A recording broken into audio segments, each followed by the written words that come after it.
Hello, my name is Lagima and I've just finished my second placement at a primary school.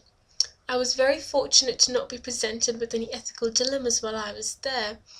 However, here is a possible scenario that I could have faced while working as an OT student in a public primary school.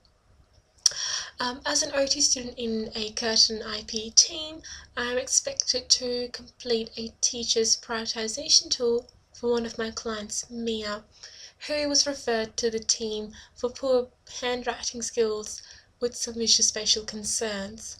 When I spoke to her teacher about the referral, she reported that Mia had very poor participation rate in the literacy tabletop activities, as she was usually the last one to finish, required moderate assistance in completing the writing task. Her handwriting was illegible for a 7-year-old and had words strewn all over the page.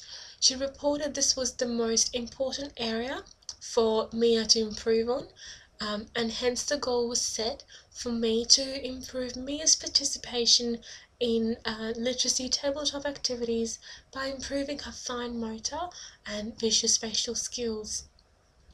Through my observations and assessments, I came to the conclusion that Mia's fine motor skills were appropriate for the 7-year-old, and she displayed no difficulties with her visuospatial skills. However, it was observed that Mia had very poor concentration and attention to task. She could maintain a maximum of 10 minutes of attention before being distracted and required constant redirection to task. This greatly impacted her writing abilities. She wasn't always paying attention to where she was writing on the page and if her words were neat.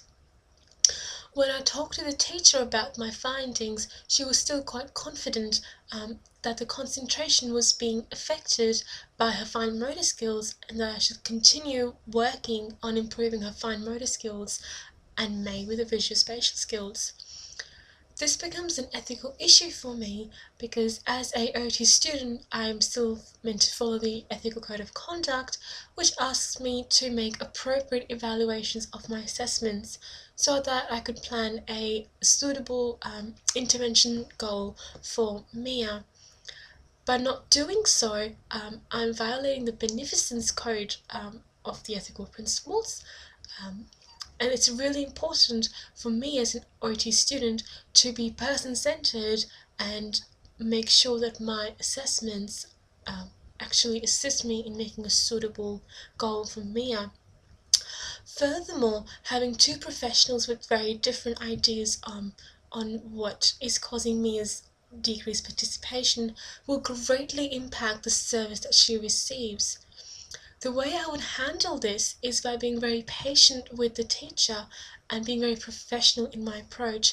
I would validate her concerns about Mia's participation in the literacy tabletop activities and that her fine motor skills are being affected, but also explain to her that concentration is an overall generating factor that impacts her fine motor skills, and if I get to work on those concentration and attention, I can directly improve her fine motor skills, thereby increasing her participation in tabletop activities.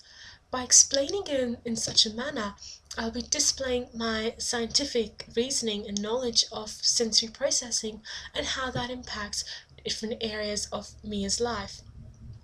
Furthermore, I'm still being person-centered by assisting Mia fulfill her role as a student by fully allowing her to participate in the activities she needs to complete as a Year 2 student.